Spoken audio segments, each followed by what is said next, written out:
encontramos una caracterización muy rica, que obviamente que aunque fue solamente una probada, ¿no? Nos permite ir viendo la multiplicidad de experiencias que hay en torno a las comisiones de la verdad, no solamente en América Latina. Se habló del caso de Sudáfrica, por ejemplo, y eso pues nos permite. ¿Apago el micro? Creo que ya, ¿verdad? Gracias, Isabel. Sí era así como Calimán se oía, ¿verdad? Pero, bueno, pero entonces tuvimos una sesión muy enriquecedora que estuvo abierta, que fue abierta la jornada con la intervención del padre David Fernández, ¿no? Que discutió sobre esta perspectiva de la verdad en el marco de lo que están haciendo el mecanismo, y después estuvimos en un diálogo que también atestiguamos de manera muy enriquecedora, que estuvieron nuestras compañeras de Perú. Estuvo también la maestra Mariclera Costa, ¿no? Y aquí nuestra compañera Lorena, que nos hace el favor todavía de permanecer aquí. Y para cerrar esta jornada, tenemos aquí en la mesa, yo me siento profundamente honrado con la presencia de dos personas que son no solamente expertas en términos académicos, como es el caso del doctor Camilo Vicente, sino también testimonios vivos de lo que han sido los procesos de lucha y de resistencia, como es la vida, la trayectoria del señor Nicomedes Fuentes. Entonces, me voy a permitir ir presentándolos en el momento de que les toque su participación, no haciendo alusión a una breve semblanza. Y bueno, pues para aprovechar mejor el tiempo, paso a dar algunos datos de la semblanza de Camilo Vicente. El señor Camilo Vicente es doctor en Historia por la Universidad Nacional Autónoma de México. Su principal línea de investigación es la violencia política y la represión de Estado a partir de la segunda mitad del siglo XX hasta el presente en América Latina. Y entre otros ejes de interés se encuentra la teoría de la historia y la historiografía en América Latina, así como la historia como herramienta para la política pública. Ha sido tutor y docente en distintos programas de posgrado, como el posgrado en Historia del Arte de la UNAM, el posgrado en Historia y Etnohistoria de la Escuela Nacional de Antropología e Historia, en el posgrado en Historia de la Universidad Iberoamericana y en el programa de doctorado en Ciencias Sociales de la Universidad de Guadalajara. Ha colaborado con diversas organizaciones de la sociedad civil en temas de derecho a la verdad y el acceso a la información como artículo 19, en el proyecto Archivos de la Represión y en la investigación documental y elaboración de guiones para la serie mini documental Desaparecer en México. Asimismo, fue productor ejecutivo del documental Fuimos Revolución, 10 de junio de 1971, y coordinador del proyecto y serie televisiva La Subversiva Memoria, que es una coproducción de la Subsecretaría de Derechos Humanos y el canal Capital 21 de la Ciudad de México. Hoy es director de enlace de la Dirección General de Estrategias para la Atención de los Derechos Humanos de la CEGOP, y les pido un aplauso para él, por favor. Y es precisamente con su intervención con que vamos a comenzar esta mesa que va a tocar el legado de las comisiones de la verdad en México. Entonces, por favor, compañero Camilo, tiene la palabra. Gracias. Ahí se escucha, ¿verdad? Bueno, voy a tratar de ser breve para aprovechar más a Nicomedes, que la verdad es que hay que hacerle muchas preguntas. Yo quisiera comenzar con algo que se trató en la mesa anterior, que es sobre si existe o no existe un modelo, ¿no? Respecto a esto que se llama justicia transicional, y en específico respecto a lo que sería una comisión de la verdad ideal o modélica. Y algo que decía tanto Marie Claire como Yulisa, ¿no? Y con lo que concuerdo es que efectivamente no hay un modelo, o sea, la justicia transicional, que algunas y algunos entienden como modelo, en realidad es una caja de herramientas que se puede usar, ¿no? Dependiendo de los contextos, pero yo añadiría un tema ahí que es un elemento central que usualmente no se menciona cuando se habla de los procesos de justicia transicional, porque cuando se habla de estos temas pareciera que son procesos que están planteados única y exclusivamente desde el ámbito técnico, ¿no? Es decir, usted quiere su justicia transicional, su Comisión de la Verdad, convoque a un conjunto de especialistas de la ONU, de la Comisión Interamericana de Derechos Humanos, de las universidades más respetadas de su país y va a tener su modelo, ¿no? Y lo que se olvida es un factor esencial en todas estas experiencias, que es la movilización social, ¿no? La diferencia cualitativa entre lo que podríamos llamar, entre comillas, el éxito o no de una experiencia de justicia transicional o de comisión de la verdad, en gran medida se juega dependiendo de la movilización social que se tenga, ¿no? Solo por poner un ejemplo que seguramente ya lo han visto, la película Argentina 1985, que habla sobre los juicios a la junta militar de la dictadura del 76 al 83. En ningún momento, salvo hasta el final de los créditos, pues cuando aparecen algunas fotografías, en ningún momento se toca la impresionante movilización social que acompañó el proceso de esos juicios, ¿no? Eso no hubiera sido posible sin la movilización social de la Argentina entre el 83, bueno, el 82, ya desde la guerra de las Malvinas, entre el 82 y el 84, con la Comisión Nacional para el tema de las personas desaparecidas. Entonces, creo que es algo fundamental cuando tratemos de hacer los balances respecto a los mecanismos de justicia transicional y en específico a las comisiones de la verdad. Un elemento que siempre tenemos que estar incluyendo en la fórmula son los procesos de movilización social, ¿no? Porque si no, entonces todo resulta, que me parece a mí no solo muy riesgoso, resulta en dos consecuencias peligrosas, tanto técnicamente como políticamente. Técnicamente resulta riesgoso pensar que todo depende solo y exclusivamente de las habilidades de un conjunto reducido de personas para poder esclarecer la verdad o llegar a establecer la verdad. Y dos, que oscurece la agencia política, ¿no? De las agrupaciones, colectivos o movimientos que puedan estar circundando a estos procesos, ¿no? Y entonces me parece que hay que, además de que estos procesos de justicia transicional no conforman un modelo, sino una caja de herramientas, un elemento que hay que incluir en los balances y en los análisis es la presencia o la ausencia del movimiento social o la potencia de las organizaciones que puedan o no estar acompañando esto. Y evidentemente no habría necesidad de introducirlo, pero no está de más. Y evidentemente el contexto político en el que esa experiencia se sitúe, ¿no? Por ejemplo, algo que no usualmente tampoco se suele decir, y solo para incluir el tema del contexto político, tanto en la Comisión de la Verdad de Perú como en la Comisión de Verdad de Colombia, que acaba de terminar, que son comisiones más o menos consideradas exitosas, había militares como personas comisionadas, ¿no? Y no podía no haberlo por el contexto político. Pues claro, si nos planteamos desde la idea modélica, pues uno puede decir no, y efectivamente, ¿por qué va a estar un militar? Pero había militares. En el caso colombiano renunció el militar que era parte de la comisión, y en el caso peruano continuaron, no estuvieron de acuerdo con el informe y las Fuerzas Armadas peruanas elaboraron su propio informe, ¿no?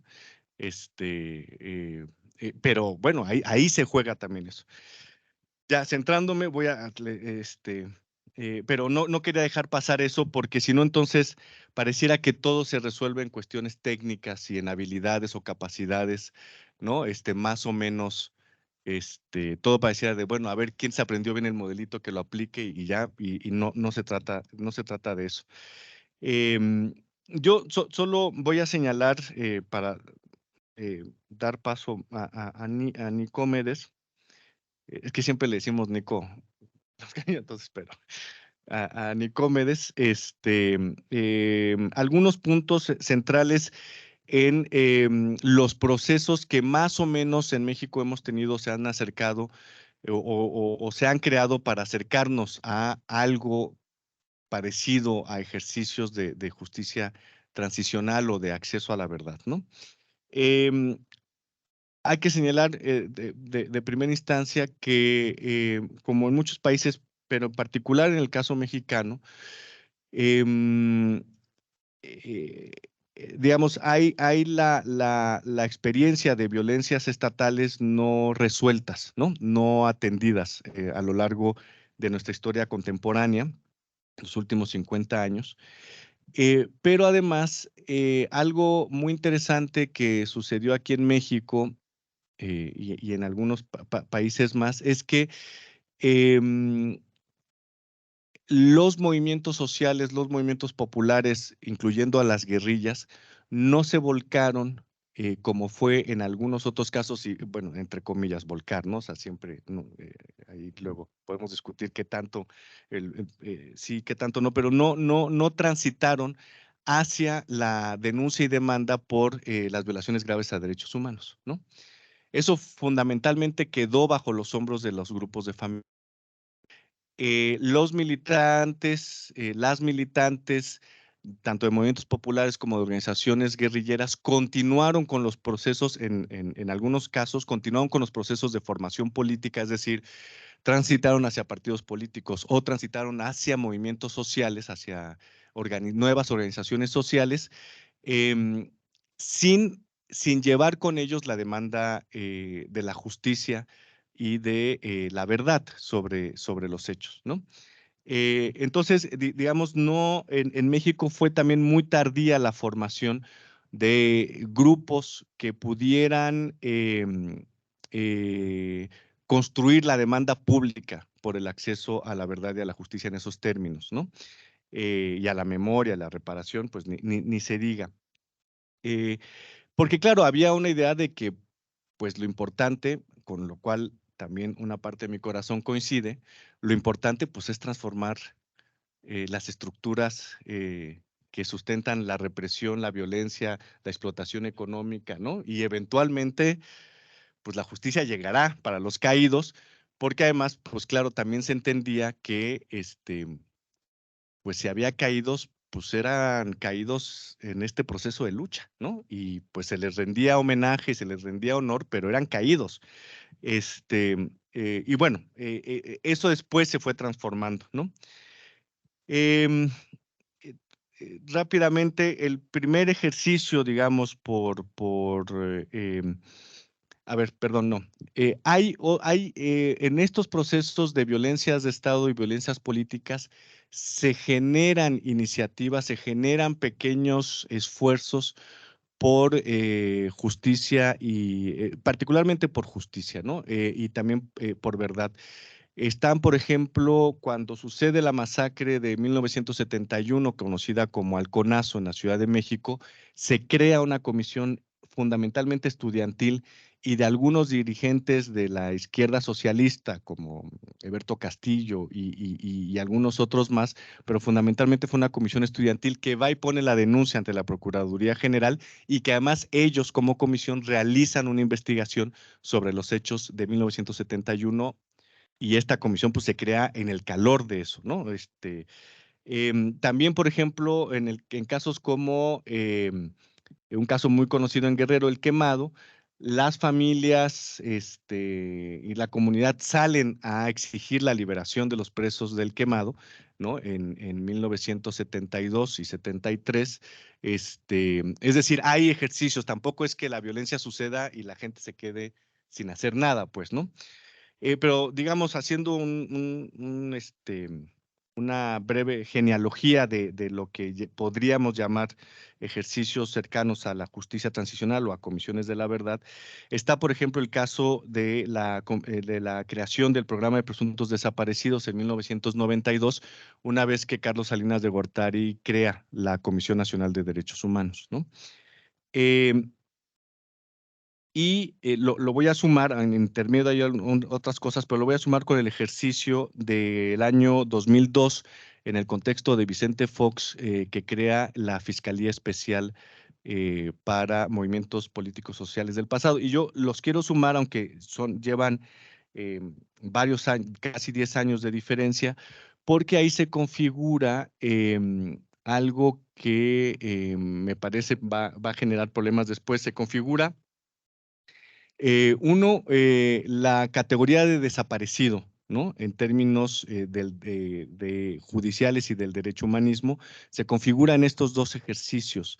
Y es muy interesante porque en esta configuración se deja de lado a el conjunto de personas que sufrieron desaparición forzada y sobrevivieron a la desaparición, pero también se deja de lado, de manera un poco también ridícula, se deja de lado todos aquellos casos en los que no hubiera suficiente información, ¿no? Tanto el informe de la CNDH, producto de ese programa, como el informe de la FEMOSP clasifican a los casos de desaparición, ¿no? Dependiendo del tema, del nivel de información que exista, y en los casos en que no existiera o no exista información, y por información se refieren a documentación oficial, ¿no? No se consideraban o no se consideraron, ¿no? Para los procesos ni judiciales, ni tampoco para los procesos de reparación, ¿no? Como posteriormente sería la recomendación 26-2001. En el intermedio hubo otros ejercicios de comisiones, como en 1993 y en 1998, se hicieron comisiones en la Cámara de Diputados hacia el 25 y 30 aniversario eh, de la masacre del 2 de octubre, ¿no? De hecho, el resultado de la comisión de la Cámara de Diputados del 2 de octubre del 98, está en la página de internet de la Cámara de Diputados. Sería muy interesante que le echaran un ojo, ¿no? Y otra cuestión que me parece que también fue una deuda perniciosa del caso de la FEMOSP, es que la FEMOSP solo se centró, bueno, no solo se centró, pero el peso mayor estuvo en los casos de la masacre de 1968 y la masacre de 1971. Fueron los dos únicos casos que llegaron a ser judicializados y que incluso llegaron hasta la Suprema Corte de Justicia. Todo el caudal de casos de desaparecidos, todo el caudal de casos de tortura o de ejecuciones extrajudiciales nunca llegó ni siquiera de cerca a tener un proceso de judicialización, salvo un caso del que ya ha dado cuenta Javier Yankelevich de la Comisión Nacional de Búsqueda, un caso de Sinaloa, ¿no? Que sí llegó a un juicio, incluso a una sentencia, que se conoce muy, muy, muy poco. Pero en general, el mayor peso se centró solo en 1968 y en 1971, que fueron los casos que se litigaron en el contexto en el contexto de la Fiscalía. Ahí no me voy a meter en esa historia, solamente estoy haciendo un breve recuento. Habría que preguntarse por qué no se creó la Comisión de la Verdad ahí, ¿no? Y con esto no me quiero meter en discusiones que son además discusiones muy áridas, ya Comedes sabrá muy bien. Cuando toma posesión Vicente Fox y además comienza a generar esta perspectiva de aclarar los crímenes del pasado, en esta idea de generar un mecanismo que lo diferenciara del régimen priista, ¿no? O sea, es decir, el primer gobierno de la alternancia tendría que diferenciarse necesariamente de los gobiernos priistas, y por lo tanto había que crear un mecanismo político que pusiera esa barrera, y en ese sentido una comisión de la verdad vendría bien. En esas discusiones había ya una iniciativa de comisión de la verdad en Cámara de Diputados. En ese momento, doña Rosario Ibarra era diputada, estaba dentro de la Cámara de Diputados, ¿no? Y algo pasó ahí, que en las negociaciones con Vicente Fox no se concretó el tema de una comisión de la verdad, ¿no? Y se optó por la Fiscalía, la FEMOSP. Pero ya la propuesta de la Comisión de la Verdad estaba hecha en la Cámara de Diputados. ¿no? Entonces habría que ver ahí cuál fue la posición que jugaron los distintos actores políticos para haber tomado esa decisión, ¿no? Y ahí me refiero, bueno, cuál fue la posición que jugó doña Rosario Ibarra, cuál fue la posición que jugaron otros grupos de diputados, particularmente el PRD, cuál fue la posición que jugó el nuevo gobierno de Vicente Fox para tomar esa decisión, ¿no? A eso me refiero cuando no es solamente una cuestión técnica, ¿no? De cuál es el mejor modelo, la mejor estrategia. Se juega en el contexto político concreto. Ya voy concluyendo, además de lo que ya he dicho, quisiera señalar solamente dos cuestiones más. Entre la publicación entre la creación del programa de presuntos desaparecidos de CNDH y la creación de la FEMOS pasó algo muy interesante que en realidad apenas le hemos ido poniendo atención o el peso que significa, y lo traigo a referencia por algo que comentó David, el maestro David en la mañana, y algo que también conoce Nicómedes, porque lo referencian en el informe de la Comisión de la Verdad de Guerrero, es que el ejército mexicano inicia un proceso judicial contra 3 de sus miembros más destacados, ¿no? Un proceso judicial que más o menos arranca entre el 98 y el 99, pero que se formaliza hasta el 2000, ¿no? Y es el juicio militar dentro del fuero militar que se establece contra el general Francisco Quirós Hermosillo, el general Mario Acosta Chaparro y Barquín, se me olvida el nombre, Francisco Javier Barquín, ¿no? Los 3 miembros destacados de la contrainsurgencia mexicana, ¿no? Y también de los vínculos del ejército con el narcotráfico del periodo, les inician un proceso por faltas a la disciplina militar, por su vinculación con el narcotráfico, pero también extrañamente, dentro de ese proceso abren una investigación por homicidio calificado vinculado a lo que se conoce como guerra sucia. Y en particular, la Fiscalía Militar hace una investigación muy detallada y yo diría muy bien hecha sobre el caso de los vuelos de la muerte en Guerrero, ¿no? Digo que extrañamente porque ese juicio se estaba llevando a cabo cuando se estaba a punto de abrir la Fiscalía Especial para Movimientos del Pasado, ¿no? Y en ese momento, bueno, tampoco fue de tanto conocimiento público porque estaba dentro del fuero militar, ¿no? Había mucho control, pero sí se conoció que se estaba enjuiciando a estos 3 personajes y no prestamos atención a ese proceso, ¿no? El movimiento, las organizaciones de familiares de personas desaparecidas y el movimiento de derechos humanos que ya existía para ese momento en México, tampoco prestó atención a ese juicio, ¿no? En gran medida porque en el caso de la FEMOSP, como les decía, el peso se centró en el 68 y en el 71 y en una figura que fue Luis Echeverría Álvarez, ¿no? Y entonces no importaba si había coroneles, tenientes, sargentos involucrados en el proceso, lo que importaba era juzgar a la cabeza, ¿no? A la distancia, bueno, eso se ve como un error tanto de cálculo político como un error en términos de la búsqueda de la verdad y la justicia, ¿no? A la distancia, porque en ese momento, pues la verdad es que nadie lo vimos, nadie vio pues con mucha claridad eso. Y ahora sí se está viendo. Bueno, desde la Comisión de la Verdad de Guerrero que referenció también ese proceso,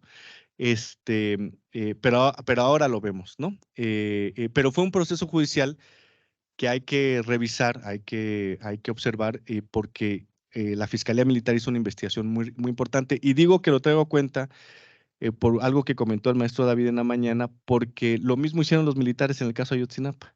Hicieron una investigación sobre su participación en el caso, que es lo que mencionabas en la mañana, ¿no? Eso mismo hicieron con el caso de la guerra sucia, en particular de los vuelos de la muerte, ¿no?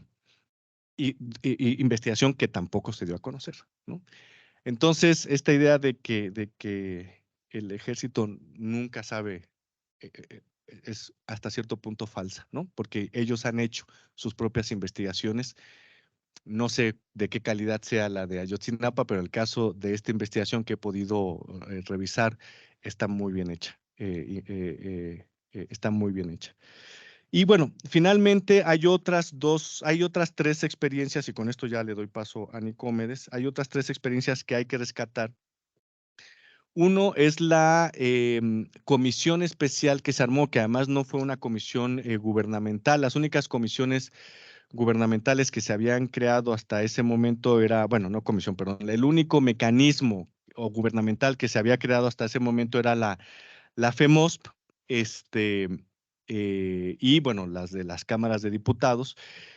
Eh, pero han existido otros ejercicios desde sociedad civil para la búsqueda de la verdad en algunos casos, y en el 2008-2009, se me va ahorita la fecha, se formó una comisión para la búsqueda y el esclarecimiento de la desaparición de dos miembros del Ejército Popular Revolucionario que fueron detenidos desaparecidos en el contexto de la lucha popular en 2006-2007 en Oaxaca, ¿no? En el contexto de la APO, ¿no? Y de la entrada. Y en esta comisión participó doña Rosario Ibarra, participó Carlos Montemayor, participó el abogado Juan de Dios Hernández, participó, perdón, Gilberto López y Rivas, y me falta uno más, Chapa, me parece, Granados Chapa, me parece que también participa en este. También genera un informe, lo publicó Serapaz, la organización, sobre la investigación que se hicieron. Y esto todavía sigue caminando porque el año pasado la Suprema Corte de Justicia ordenó la búsqueda de estos dos perristas en instalaciones militares, ¿no? Que era una demanda que tenían desde que desaparecieron en 2007. Y finalmente, dos comisiones locales que también mencionaron en la mañana, que fue la Comisión de Oaxaca, encabezada por el padre Solalinde, participó el periodista Diego Sorno, Marina Patricia exactamente, no me acuerdo quién más, una comisión de la verdad sobre las violaciones cometidas en el contexto de la lucha popular y la violencia de Estado en Oaxaca entre 2006 y 2007, y finalmente la comisión de Guerrero, ¿no? Que ahí no voy a decir nada porque tenemos en vivo y en directo al comisionado Nicómedes. Y para cerrar, yo volvería a esto, es decir, hay ya experiencias, mecanismos que se han creado, que se han impulsado en México o desde sociedad civil o desde distintos espacios del Estado mexicano, ¿no? Que han tenido resultados diversos, con aportes también diversos, como decían en la mañana, sin el avance que de alguna manera se tuvo en la FEMOSP, como lo que se tuvo en la Comisión de Guerrero, muy probablemente hubiera sido mucho más difícil las investigaciones que se están llevando a cabo hoy día. Son procesos de largo plazo. Usualmente solemos hacer como poner en paréntesis más bien, solemos abstraer los procesos de su propio desarrollo histórico, ¿no? Entonces vemos a Argentina como si Argentina, así, 1983 que regresan a la democracia, pum, lograron juicios, todo y se avanzó, y olvidamos todo el paréntesis y la vuelta atrás en términos de justicia y memoria que significó el menemismo en Argentina, ¿no? Y que fue hasta el 2006 con Kirchner, con el primer gobierno de Kirchner, que se abre la puerta otra vez a los juicios, al esclarecimiento histórico, ¿no? Pensamos en Uruguay, una comisión gubernamental, bueno, además en Uruguay, que en 1986 pierden un referéndum, ¿no? Y se impone una ley que se llama Ley de Caducidad de la Pretensión Punitiva del Estado, que está vigente todavía, que impide la investigación por ley, y además la ganaron en referéndum, es decir, fue votada de manera popular y democrática, ¿no?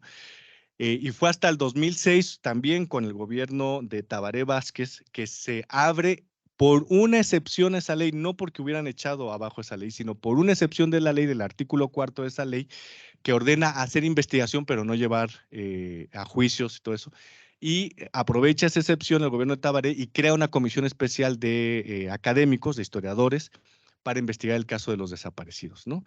En el caso de Chile igual, o sea, es decir, solemos abstraer de estos mecanismos su proceso histórico para solamente tomar resultados y calificar los resultados de exitosos o fracasos sin tener en cuenta el contexto, ¿no? Y las fuerzas que se mueven alrededor y por dentro de este tipo de mecanismos que, bueno, nos dificultan dos cosas, y con esto cierro, nos dificultan evidentemente el análisis y la reflexión sobre estos mismos procesos, pero también nos dificultan la acción política, ¿no? Porque, insisto, si solo consideramos que esto es obra y gracia de la voluntad de unos cuantos o de la inteligencia y capacidad de unos cuantos y omitimos las fuertes disputas y luchas políticas que hay alrededor, también estamos omitiendo el aprendizaje de esas experiencias para la acción política hoy, ¿no? Entonces, yo creo que en reflexiones de este tipo, pues es muy importante considerar eso, ¿no? Perdón, sé que no fui muy profundo en el recorrido genealógico de estos ejercicios, pero bueno, me parece importante traer a cuenta esta reflexión. Ya.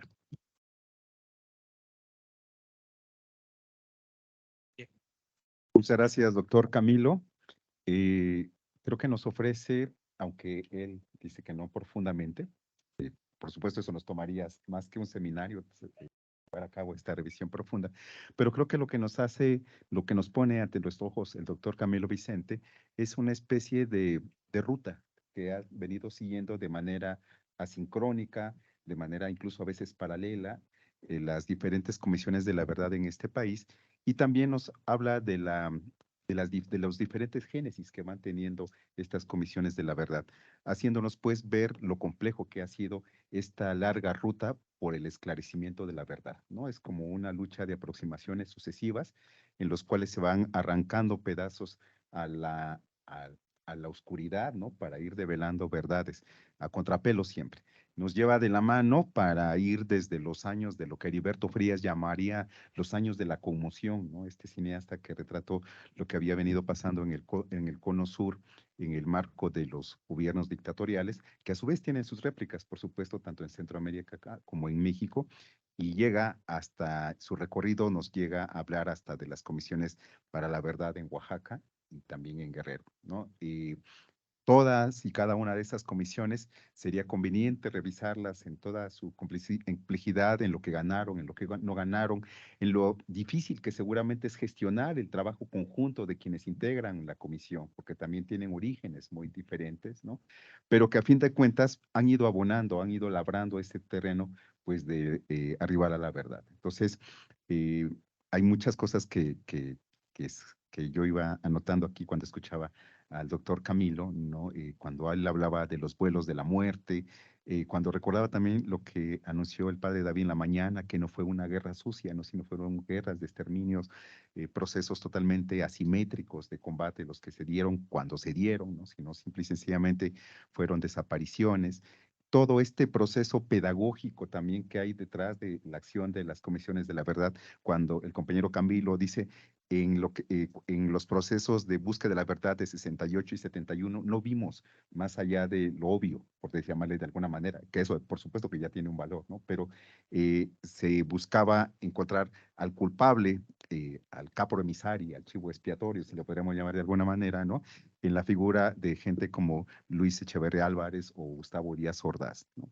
Entonces son muchos años que van a pasar 30 años, si echamos algunas cuentas, ¿no? Entre los 1970 y 2000, en que imaginamos que con esa alternancia política también iba a haber una transición, ¿no? Que iba a haber procesos de justicia transicional con la llegada de Vicente Fox, y bueno, todos sabemos lo que fue pasando, y en medio de todo eso, la aparición de figuras de personas tan importantes en la historia de México como la propia Rosario Ibarra de Piedra, pero del otro lado también la existencia de una sociedad civil que ha trabajado de una manera muy dura y que ha promovido la acción colectiva y que se encarna en figuras como la de Serapaz, ¿no? Entonces, creo que es una riqueza es casi una provocación para explorar profundamente lo que acá nos acaba de compartir el doctor Camilo. Y con ese contexto, le doy la palabra en este momento, pero antes me permitiré hacer leer algunas líneas de su semblanza del señor Nicomedes Fuentes, ¿no? El señor Nicomedes Fuentes fue trabajador de la Universidad Autónoma de Guerrero. Su licenciatura la hizo en Derecho y aquí viene la parte curricular que creo que es la que más nos interpela, ¿no? Fue preso político de agosto de 1972 a 1973, también preso político de marzo de 1974 a abril de 1977, perseguido de junio de 1977 a 1982 y en 1982 fue amnistiado y regresó a la vida pública. Y cuando escuchaba yo al doctor Camilo que decía que a veces nada más hablamos de fechas como si eso fueran parteaguas, casi como efemérides, ¿no? Dejamos detrás todo lo que hay en el medio de estos periodos, ¿no? De estos lapsos en los que es perseguido político, está encarcelado, porque son cosas que no solamente le afectaron seguramente a él, ¿no? Sino a su núcleo familiar, a su comunidad, ¿no? Porque se rompen muchas cosas de por medio. Él retomó el empleo y el estudio en la universidad, que hoy es la Universidad Autónoma de Guerrero, y comenzó a participar en la lucha abierta por la libertad de los presos que aún permanecían en las cárceles, en la lucha por la verdad, justicia, reparación integral, medidas de no repetición y rescate de la memoria histórica. Fue integrante de la Comisión de la Verdad del Estado de Guerrero desde el 17 de abril de 2012 al 15 de octubre de 2014 y actualmente es integrante del equipo de seguimiento de la Converdad y le damos la bienvenida. Muchas gracias.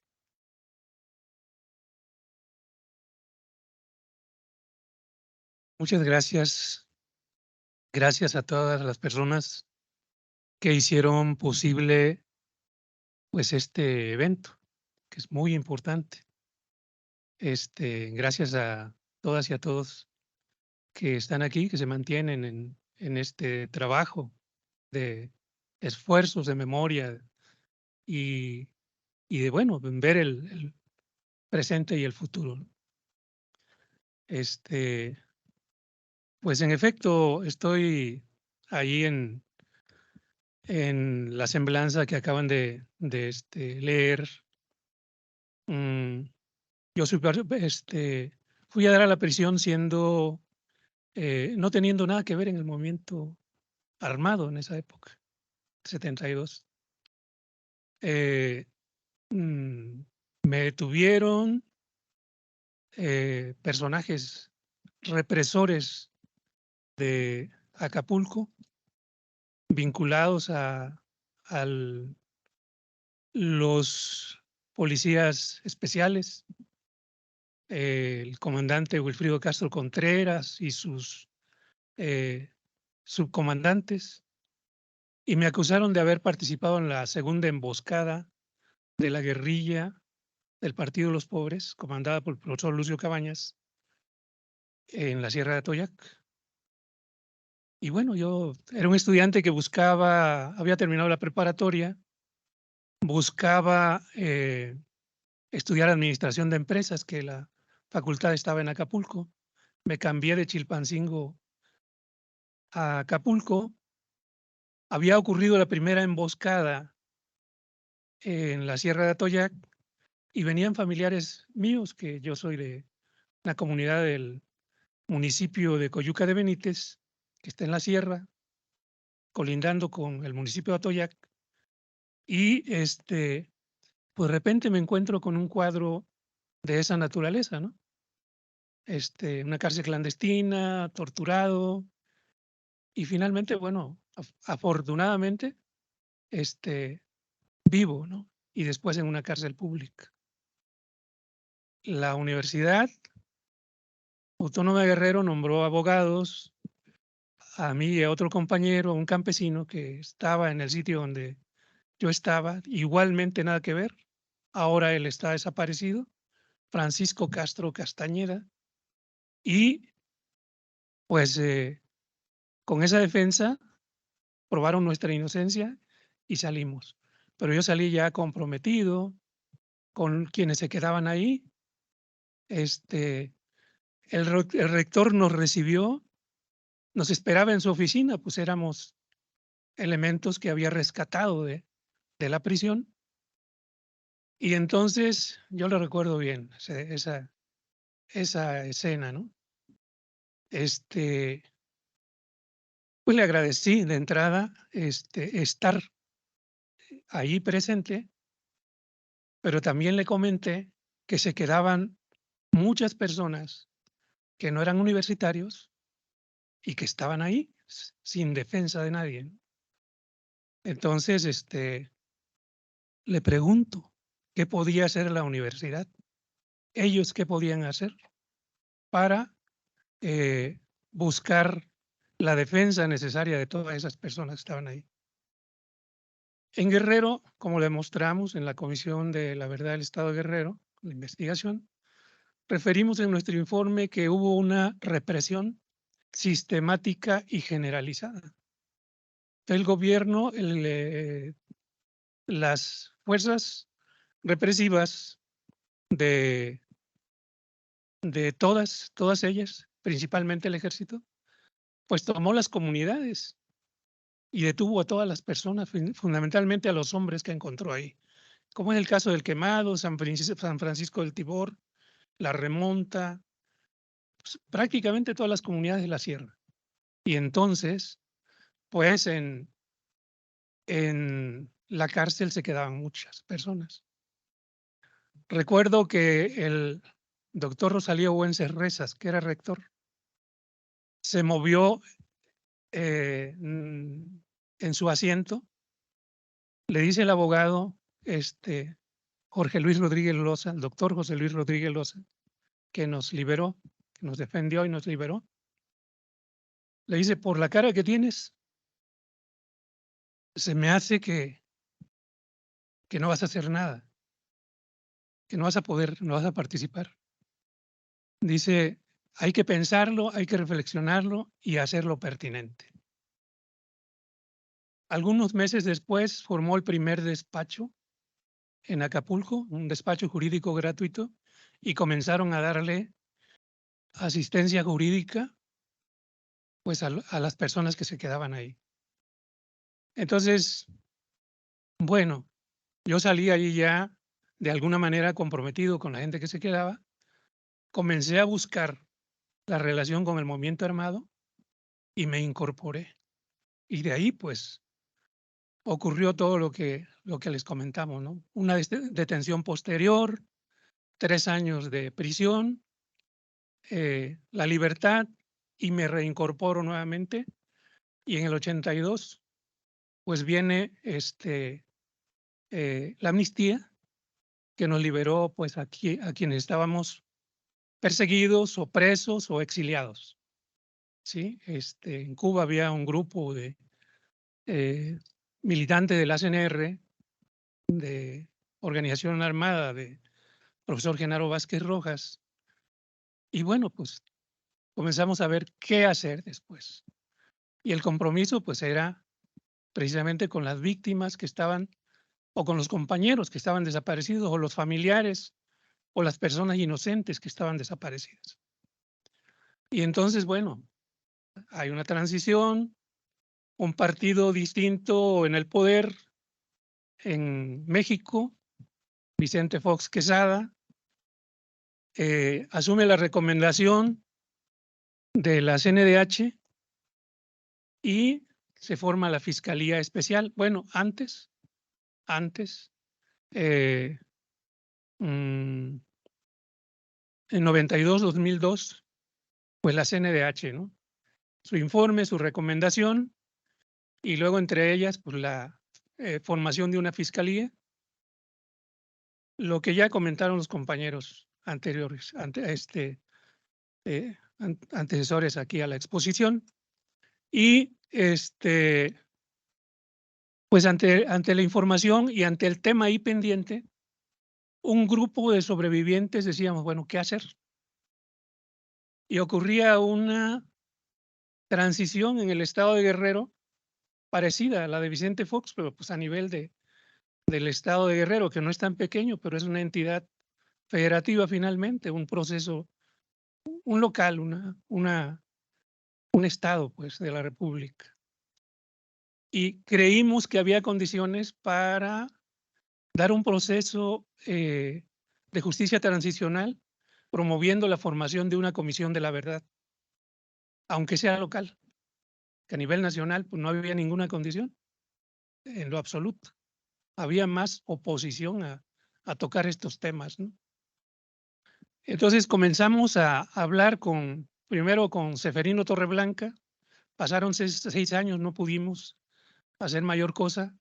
Viene un cambio otra vez, llega el PRD, que era oposición en ese tiempo, y con un candidato prestado, ante una petición, asumieron que sí iban a apoyar la formación de una comisión de la verdad. De ahí no le dimos tregua, seguimos la gestión. Se formó una comisión tripartita de sobrevivientes, Congreso del Estado y Poder Ejecutivo. Y comenzamos a trabajar. Se comenzó a trabajar, pues, la iniciativa. Ya antes había habido una iniciativa que no había prosperado, de un diputado, el coordinador de esa misma fracción parlamentaria, el diputado Faustino Soto. Y después, cuando comenzamos a gestionar eso, retomó el planteamiento y incorporó ese planteamiento a la iniciativa, la presentó y era pues un acuerdo que se iba a apoyar esta comisión.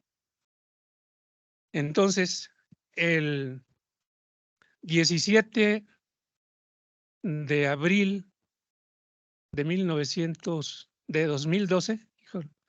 2012, iniciamos con un tiempo planteado en la ley que la creó, la ley 932, de 2 años, con la posibilidad de extenderse 6 meses más si no concluyéramos el trabajo. Entonces, bueno, a las carreras, nosotros no pensábamos que íbamos a ser alguno de nosotros quienes integrábamos la comisión. Nos veíamos apoyando, como siempre habíamos hecho esto. Queríamos que hubiese una conducción de esta comisión, pues una comisión formada por expertos en estos temas. Pero le presentamos una lista de personalidades que consideramos una lista de expertos con trayectoria y experiencia.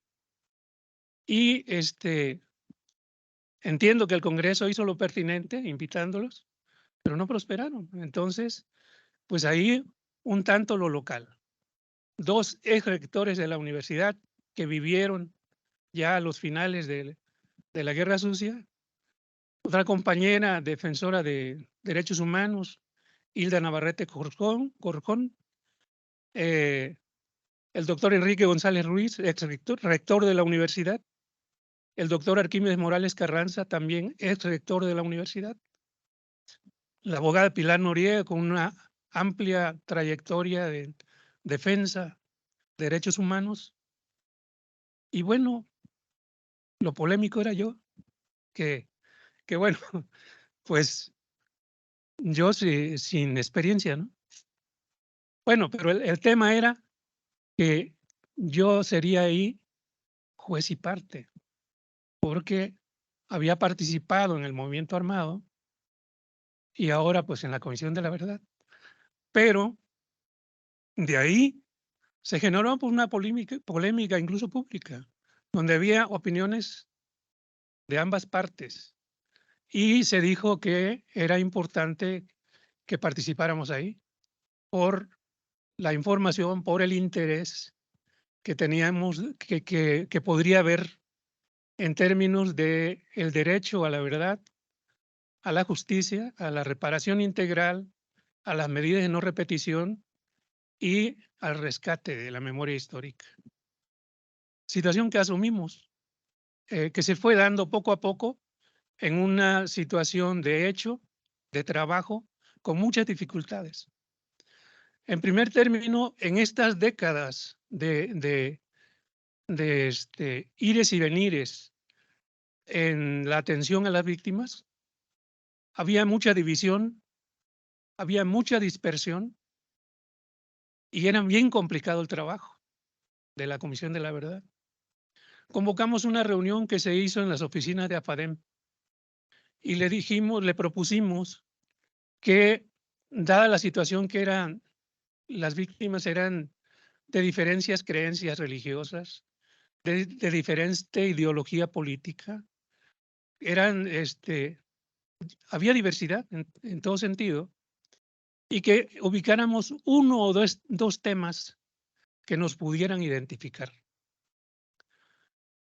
Y decíamos ahí, bueno, que sean nuestros familiares desaparecidos los que nos unan. Y se hizo un acuerdo ahí y comenzamos a trabajar bien, comenzamos a caminar, comenzamos a buscar información.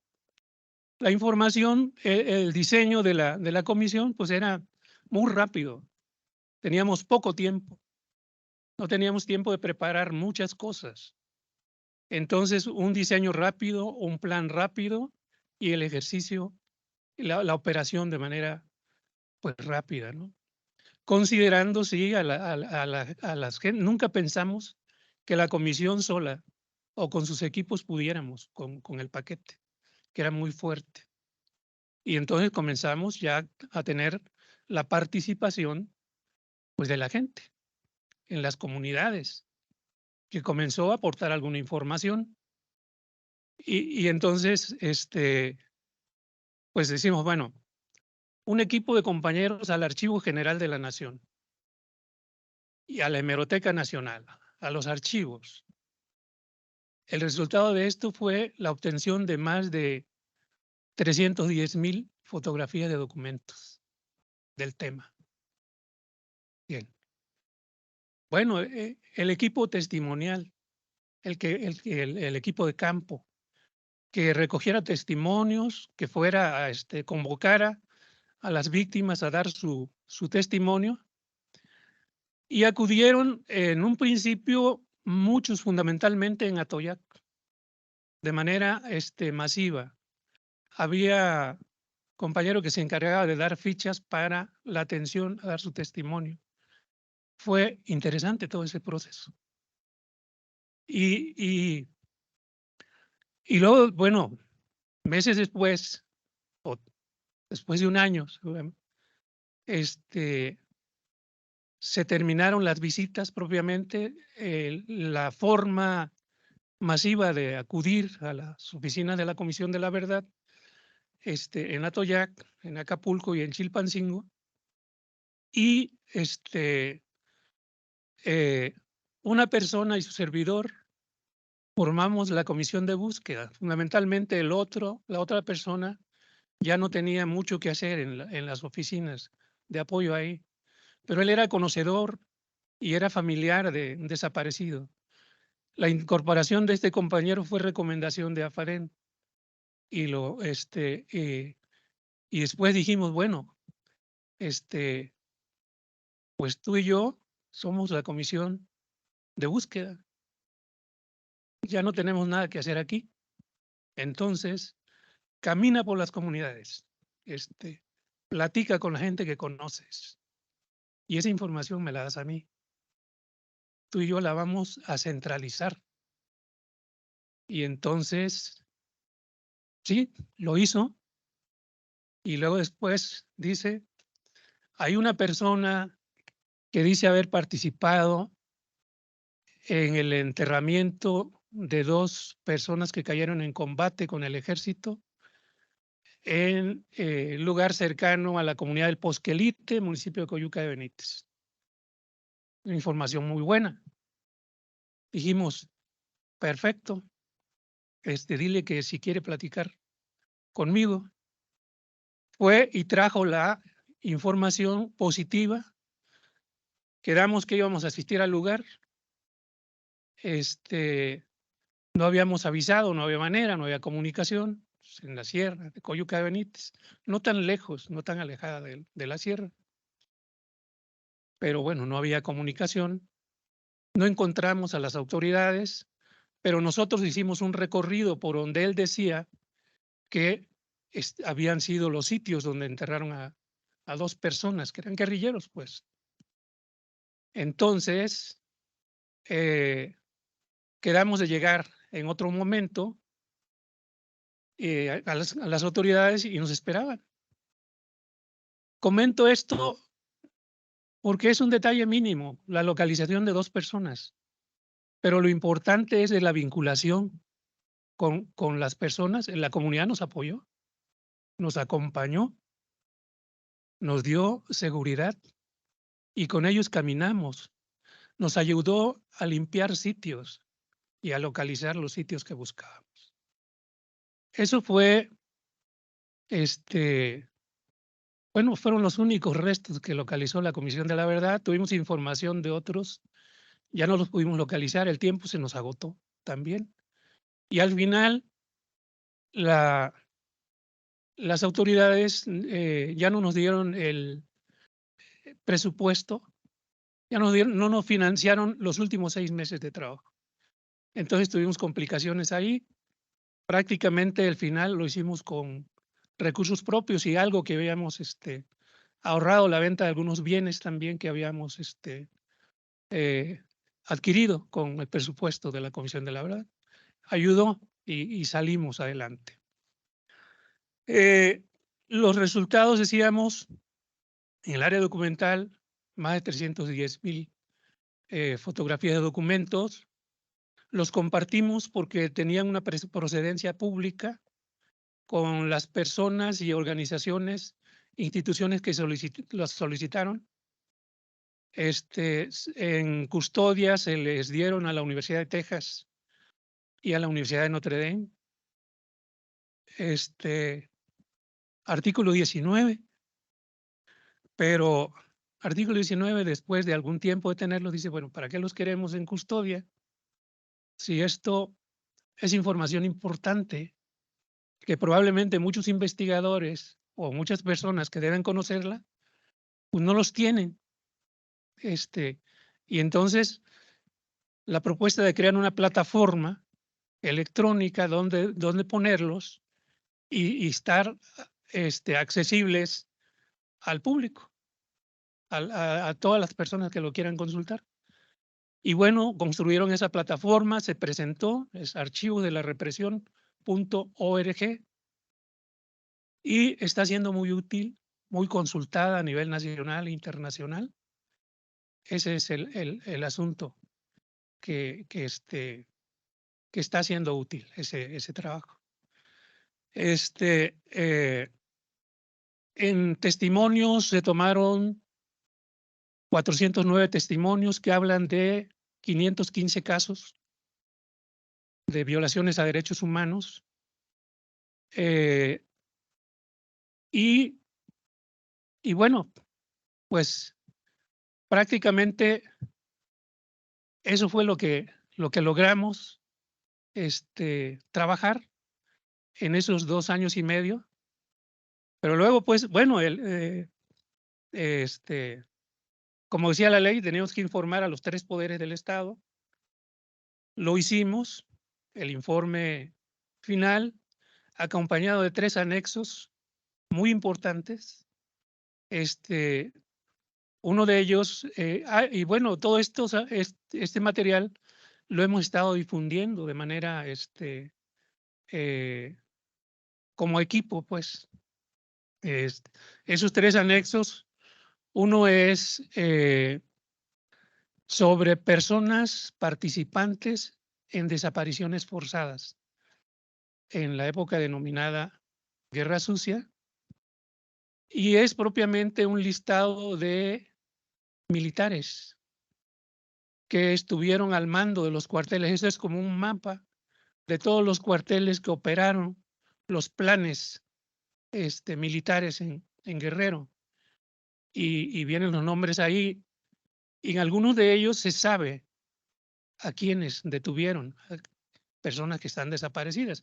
Es un documento muy importante y lo hemos estado difundiendo. Precisamente lo vamos a presentar en la Facultad de Derecho de Acapulco el 7 de este mes en Acapulco. Ese material se lo vamos a dejar de manera electrónica para que lo tengan los 3 anexos y y bueno, pues el informe y sus anexos. Lo entregamos.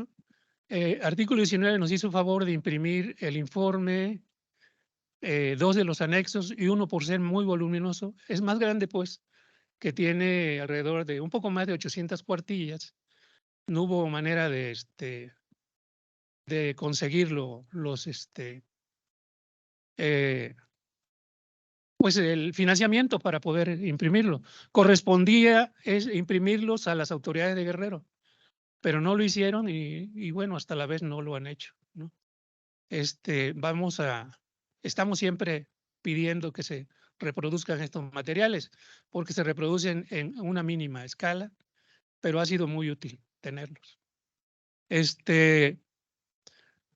es, lo que sigue fue que pasamos a las comunidades, algunas de ellas, a informar, a ver si 5 minutos, sí, que ya habíamos concluido y nos dijeron, ajá, ya terminaron, ¿y luego qué? ¿No? ¿Qué va a pasar? Fuimos al Quemado, que es numerosa la población, y son compañeros que estuvieron presos conmigo, que ejercimos luchas internas en la prisión incluso. Y nos dicen, ¿y ahora qué va a pasar? ¿Se van a rajar? Digo, pues nosotros no. Digo, yo no. Si ustedes dicen que adelante, pues adelante. Trazamos una ruta ahí, la ruta jurídica, y planteamos interponer amparos. Y lo hicimos en un primer momento como una muestra, bueno, ya en el último momento, como una muestra con solo 53 personas, porque ya habíamos interpuesto otros y se habían sobreseído. Entonces pensábamos que era la ruta pues interamericana, ¿no? Que iba a tardar esto, ¿no? Pero no, lo ganamos. Y hay una parte de la sentencia que plantea, que ordena a la Comisión Ejecutiva de Atención a Víctimas de crear un programa de apoyos a las víctimas y reparación integral del daño a todas las víctimas identificadas por la Comisión de la Verdad del Estado de Guerrero. Entonces, esa es una parte pues muy importante. Ahora creo que eso se está replicando a nivel nacional y estamos muy contentos con ese ejercicio, ¿no? Y con esas decisiones también, solo que se cumplan, ¿no? El derecho a todo lo demás lo plantearon nuestros compañeros de manera muy bien. Yo aprendí de esta venida acá. A nivel local, pues es muy pequeño el mundo ahí. Y entonces, a nivel local, a nivel latinoamericano, hemos aprendido mucho. Allá el decir, bueno, derecho a la verdad, si le preguntan a cualquiera de las familiares, la verdad es que quiero saber.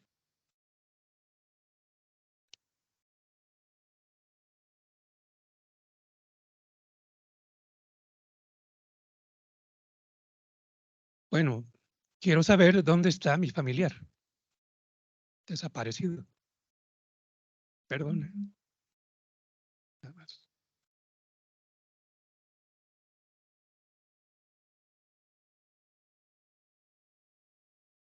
Muchas gracias y perdone. Esta emoción llega mucho acá.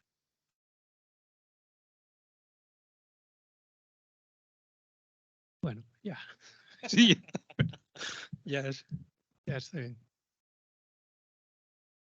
Bueno, creo que este último comentario, o esta última expresión de licenciado Nicomedes Fuentes, es como una especie de, yo no podría decir, sí, de colofón muy importante para las exposiciones que hemos estado escuchando a lo largo de esta mañana. Me llama mucho la atención cuando el licenciado Nicomedes habla de esa comisión de búsqueda constituida por 2 personas originalmente. ¿No? Uno generalmente imagina grandes entramados, imagina personas que se mueven con presupuestos, con vehículos, que van acompañados por el ejército, ¿no? Bueno, en este caso tal vez no era el mejor acompañante, ¿verdad? Pero estamos hablando aquí de dos personas que van en busca de la verdad. Y hay algo que dice también el señor Nicomedes que me llama mucho la atención. A veces hablamos de los lugares, de las geografías, como espacios abstractos, hablamos de México, hablamos de América Latina, pero ¿qué es hablar de Coyuca? ¿No? ¿Qué es ese espacio físico, tal vez pequeño, pero profundísimo, ¿no? Que tiene una historia que no es una violencia de un año, de un acontecimiento, sino es un continuum de violencia. Violencias que se remontan muy probablemente desde la colonia, ¿no? Y que la gente va viviendo de manera cotidiana. Entonces, ¿de qué hablamos cuando hablamos de territorios? ¿De qué hablamos cuando hablamos de estos procesos de qué es lo que busca la gente cuando, cuando se le pregunta? Entonces, valoro muchísimo el testimonio del señor Nicomedes y abriríamos una ronda de preguntas, de comentarios, aprovechando pues esta riqueza tanto del mapeo que nos acaba de hacer el doctor Camilo Vicente, como aquello que también, no solamente desde la razón, sino también desde lo más profundo de la emoción, nos comparte el señor Nicomedes Fuentes. Entonces, alguien que quiera tomar la palabra, es bienvenido. Adelante, hacemos una ronda de 3, ¿les parece? Gracias. Entonces aquí tenemos al compañero, después alguien más por ahí que quiera, o tal vez después se anima, después de escucharlo. Adelante, compañero, por favor. Bueno, primero que nada agradezco la participación de los ponentes. Bueno, una pregunta que quisiera hacerle a Camilo Vicente Valle, al profesor Camilo, es sobre las investigaciones que hizo la FEMOPS acerca de grupos paramilitares como el grupo de la Lux, en el que pues, participó en el 2 de octubre, en el Halconazo, en masacres y pues en actos pues, de represivos en demás entidades de México. Y esa fue una investigación que se conoció a partir de las investigaciones de la FEMOPS. Y lo que le quería preguntar es si las investigaciones, los pequeños avances que hizo esa fiscalía, digamos, ayudan al mecanismo de esclarecimiento histórico. Digamos, hasta qué punto podemos conocer más la verdad, más hechos ocurridos y ¿cómo se llama? Sus cómplices, los que participaron en esos hechos, a partir de lo que hizo la FEMOPS, o de plano no ayuda en nada para conocer más el pasado. Y solamente sobre la cuestión de la movilización, sobre el apoyo de los movimientos de la población en general. Solamente una pequeña pregunta es, pues vivimos en 2021 la consulta popular de enjuiciamiento a los expresidentes. Si bien se trató de un, digamos, hecho polémico entre partidista, ciudadano, eh, también hasta qué punto podemos entender a la gente o ver todo el tema de las emociones de la ciudadanía acerca de estos ejercicios que pues, realmente son muy nuevos en este país, ¿no? Hasta qué punto nos sirven para entender más y lograr, principalmente lograr la búsqueda de la justicia. Eso sería todo. Gracias.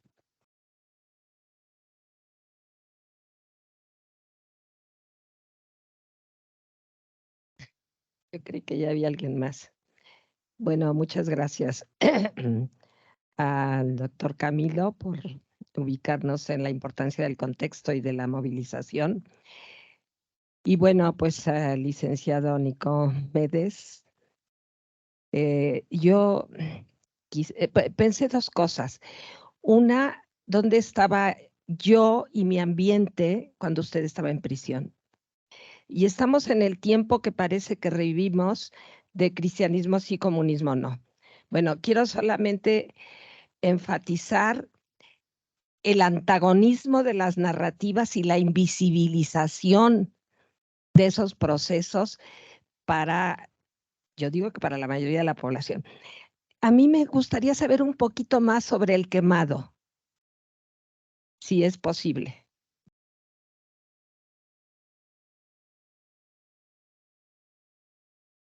Buenas tardes para el abogado Nicodemes.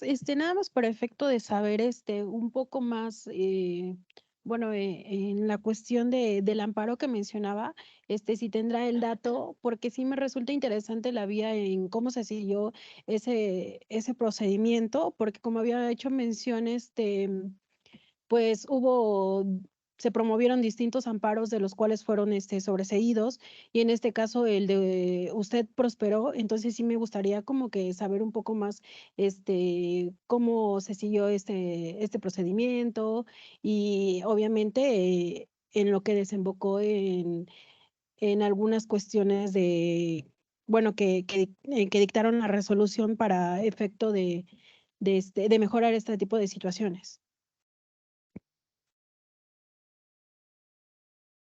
Sí, sí, gracias. Bueno, el tema de el quemado. Quemado está ubicado en el municipio de Atoyac de Álvarez Guerrero. Está a unos 20 kilómetros de Atoyac, más o menos. No está en la zona muy alta. Es una comunidad que igual una comunidad pacífica, que tendría sus problemas internos, como muchas comunidades, pero nada que ver con la guerrilla, ¿no? Con ninguno de los grupos guerrilleros ahí. Entonces, el asunto fue que pues una estrategia militar dentro de los planes militares que operaron en la región. Entonces, es quitarle el agua al pez, quitarle el pueblo a, a la guerrilla, y pues la guerrilla moriría por inanición, ¿no? Entonces, eso fue lo que ocurrió con el Quemado y todas las demás comunidades. Quemado es una comunidad grande, hubo alrededor de unos 80 detenidos. La ventaja de esta comunidad es que sobrevivió la gran mayoría. Han fallecido varios que eran señores grandes ya.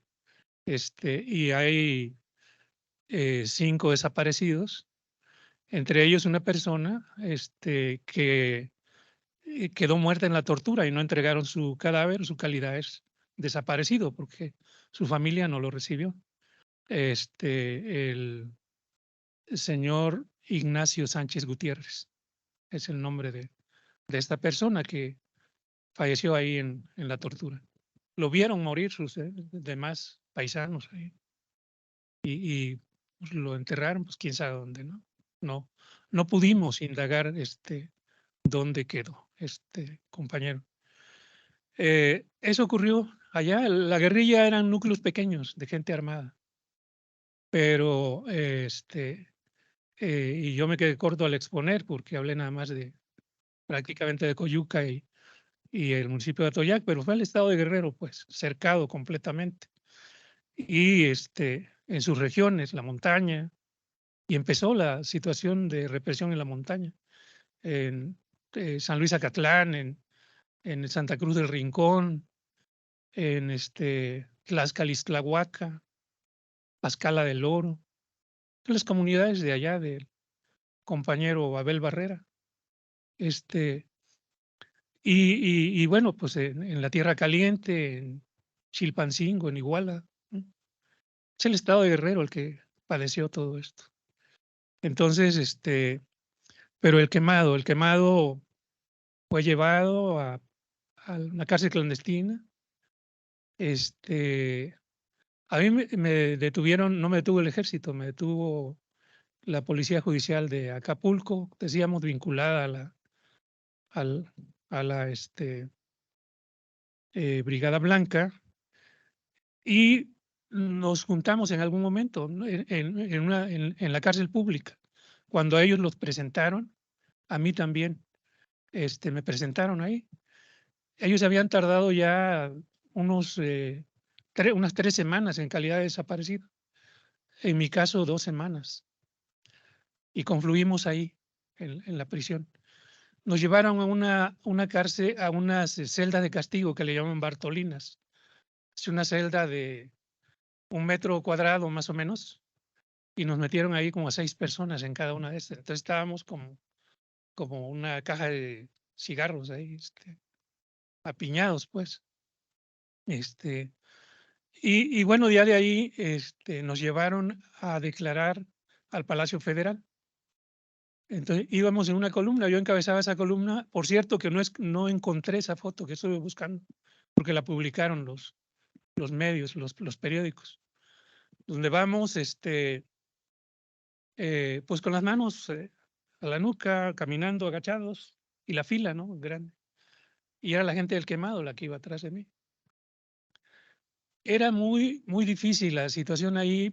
Estos amigos venían, parecían esqueletos vivientes, sumamente torturados, maltratados así, de manera horrible. Sus manos, laceradas, infectadas, sus heridas infectadas, y los pies, los tobillos, ¿no? de las ligaduras o de donde estuvieron amarrados y tirados ahí. Condiciones muy, muy difíciles. A mí y mi familia tuvo oportunidad de pasarme ropa, me permitieron bañarme y yo iba cambiado, ¿no? Cuando me metieron a la cárcel me dijeron los presos que ya estaban antes: ¿y tú por qué vienes vestido, no? Entonces, sí, yo iba diferente, no tan maltratado como ellos, ¿no? Hay alguna foto por ahí donde se ve pues que sí hay algo de esas situaciones, ¿no? Bueno, esa es la historia del quemado. Lo sentenciaron a ellos a bastantes años de prisión, 30 y algunos más de 30 años de prisión, 28, 35. No tengo bien claro el dato al final de cuántos fue la máxima, pero estuvieron ahí 4 años y medio aproximadamente, y los liberaron a través de una amnistía que operó el gobernador Rubén Figueroa, uno de los autores intelectuales de desapariciones forzadas también. Entonces, después él mismo mandó por ellos con esa amnistía que él aplicó a su manera, que le llamó es la fórmula PH, que quiere decir que es por su decisión, en otras palabras. Ajá. Entonces, así se aplicó. Y los llamó allá cuando iban saliendo por grupos y les dijo que cualquier otra cosita ya era el final, ¿no? Que una amenaza muy fuerte. Y la gente vivió con terror, pero creo que ellos se foguearon un poco más en la lucha, porque siguieron después y han permanecido como un colectivo unitario del quemado. Y no obstante que estuvimos ahí muy cerca de ellos, ellos se conservan como un núcleo, como un colectivo, el quemado. Y tienen gestión, presionan, les han hecho caso un poco, pero bueno, ellos están en el amparo. Hubo ahí atención un tanto para ellos, digamos como quejosos directos, ¿no? Entonces, algunos, porque otros no quisieron, traen el amparo, y otros no estaban en el momento que fuimos. Y bueno, pues así está la situación. No sé si pude contestar su pregunta. La otra pregunta es sobre el amparo. Pues fue la ruta que trazamos, digo, la ruta jurídica, porque pues había mucha gente que interviene de repente, se mete a los procesos, que llega después, y a veces no es de manera tan sana. Y les comenta de repente o les habla de las cosas que quisieran oír de repente. Y entonces la realidad es otra, es la que vivimos, la que sabemos que está. Entonces, a veces los convocan a tomar acciones directas de presión, y nosotros dijimos no queremos entrarle a presionar, porque miren, si yo tengo ya pues a mediados de la década de los 70 años, ¿no? 74 años, entonces señores muy grandes que ¿cómo los vamos a arriesgar a movilizarse, a tomar carreteras o a tomar oficinas. Sí, entonces pues no era lo pertinente lo que sentimos nosotros. Y escogimos la ruta jurídica, les pareció, la comentamos y y afortunadamente pues estuvo muy bien. La CEAP se fue a la revisión en lugar de acatar la sentencia, y pues en la revisión se tardó también otro poquito más. El amparo se interpuso en 2016 y se terminó con la confirmación del colegiado en 2019, creo. Entonces, procesos que tardan, pero bueno, está la lucha ahí, que era lo que pretendíamos continuar. Pues al principio era contra los gobiernos anteriores, pues que no había para dónde caminar. Después, y esto no lo comenté, formamos un equipo de seguimiento a la Comisión de la Verdad.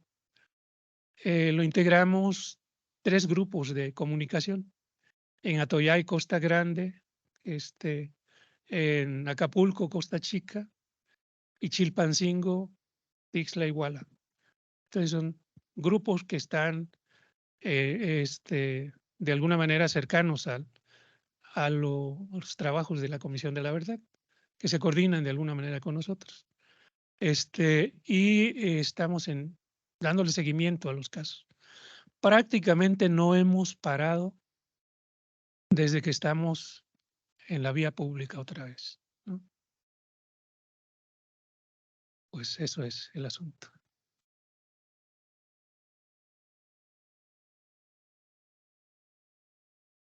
Pido sobre FEMOSP, independientemente de si este tipo de experiencias logra o no el objetivo, en este caso de FEMOSP, pues era el procesamiento judicial, ¿no? Tanto de los casos vinculados al movimiento, a la represión del movimiento estudiantil en 68 y 71, como los casos de desaparición. Digo, independientemente de que alcance o no, son experiencias que van generando ciertos sedimentos que nos permiten también avanzar. Y ahí está una clave, o sea, este tipo de experiencias no se actualiza por sí sola, ¿no? Si no hay nadie que las tome, quedan olvidadas. Pues ahí a saber quién, o sea, de la comisión que buscó a los eperristas se generó información también relevante y salvo los familiares, pues, entonces, por eso digo, también depende mucho del tema de la movilización, o sea, o de la organización, o de quién retoma, quién cacha lo que se genera ahí, independientemente del grado de alcance en el objetivo, ¿no? Formal que hayan tenido. Entonces, yo creo que sí o hubo muchas cuestiones que han servido de la experiencia de la FEMOSP.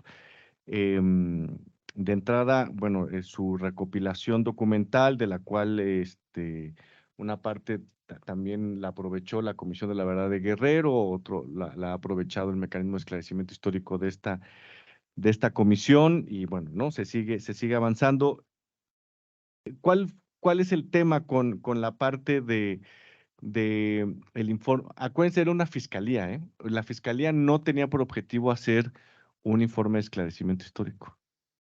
La fiscalía, su objetivo era hacer investigaciones ministeriales para procesos de judicialización. La parte de esclarecimiento histórico que tuvo la fiscalía fue como un chipote que surgió en el proceso de trabajo de la FEMOSP. No estaba en el diseño, ¿no? de la fiscalía.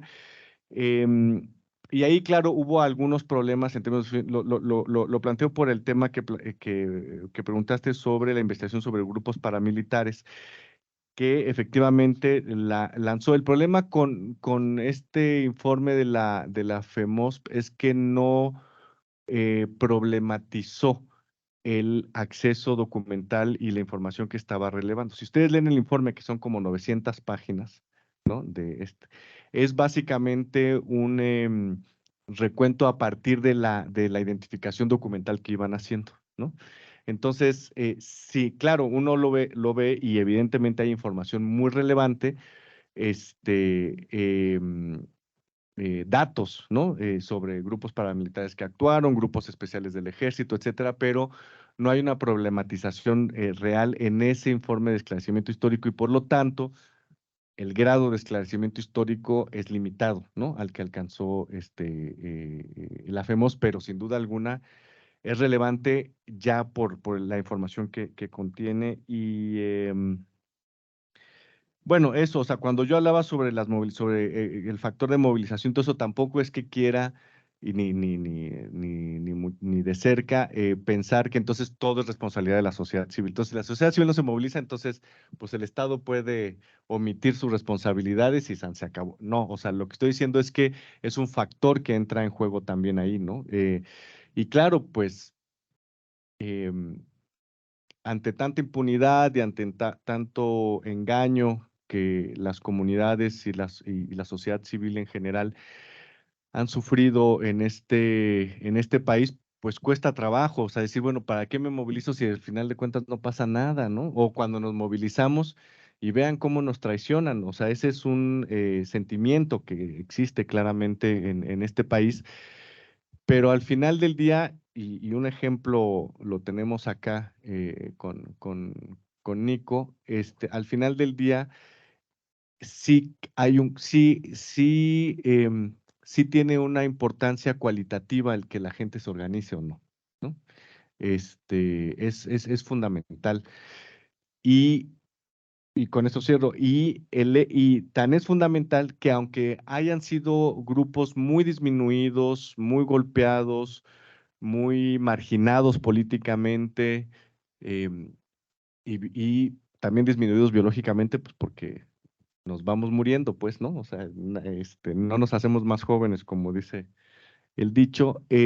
A pesar de todo eso, estos grupos, sobre todo de familiares, pero también de algunos exmilitantes, etcétera, que han mantenido bajo sus hombros esta demanda, a pesar de eso, es gracias a eso, ¿no? Que podemos seguir planteando la posibilidad de ejercicios de esclarecimiento, de justicia, ¿no?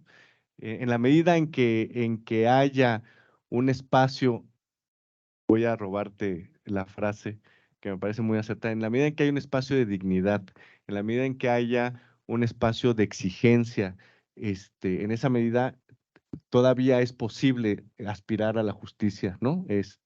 Cuando eso no exista, la verdad es que, pues ya nos olvidamos, ¿no? De todo lo demás. Pero mientras eso sigue existiendo, hay todavía una posibilidad. Y a eso me refería. No quise decir ni mucho menos que entonces toda la responsabilidad sea, si usted, pueblo, no se moviliza, pues ni modos, ¿no? No quise decir eso. Pero bueno, eso solamente. No sé si hay alguna última intervención, alguna pregunta. Pues parece que no. Bueno, pues con esto que acabamos de escuchar, con este testimonio, con este mapeo que tuvimos de nuestros ponentes en esta última parte de esta jornada llamada Esclarecer el pasado para comprender el presente, pues cerramos precisamente este día de trabajo que para nosotros aquí en la universidad, para nosotros en la universidad y para quienes han acudido de fuera también, consideramos ha sido muy provechoso. Quiero agradecer nuevamente el que haya participado Julisa Mantilla, que es una exposición, me parece extraordinaria, como de la misma forma lo hizo el maestro David Fernández, también la maestra Lorena Torres, la maestra Mariclera Costa, por supuesto, y hacia el final de esta tarde, pues el doctor Camilo Vicente y el licenciado Nicomedes Fuentes. Aquí para quienes pido un aplauso, por favor. Agradezco también de una manera muy, muy sentida y muy real todo el trabajo que desarrolló la maestra Mónica Palma también para que pudiéramos tener esta jornada, ¿no? Lo sabemos cuando organizamos estas actividades que por una parte tenemos una esperanza que salga como ha salido con la calidad de las personas no solamente intelectual, sino moral, que han venido a exponernos, pero siempre también es una apuesta para que haya personas que se interesen, ¿no? Bueno, aunque haya 2, 3 personas, de todos modos vamos a seguir laborando en estos terrenos porque pues así es, ¿no? Así toca, ¿no? Entonces, estar como cuchillito de palo, dicen en mi pueblo, entonces hay que hacer eso. Pero nos vamos de esta sala muy satisfechos, igual agradecidos a nuestros compañeros de mantenimiento, toda la gente técnica, toda la compañera Isabel, que es nuestra gestora en el Departamento de Ciencias Sociales, y por supuesto con el apoyo tanto de la Rectoría como la dirección misma de Ciencias Sociales. Les agradecemos mucho el haber estado en esta jornada, que nos abre muchos horizontes, que nos abre muchas interrogantes también, que nos plantea los desafíos, pero de esta lucha constante por el derecho a la verdad, que es una manera también necesarísima de llegar a poder vivir el derecho a vivir en paz, como decía Víctor Jara. Pues tenga muy buena tarde y nos encontramos pronto. Muchas gracias.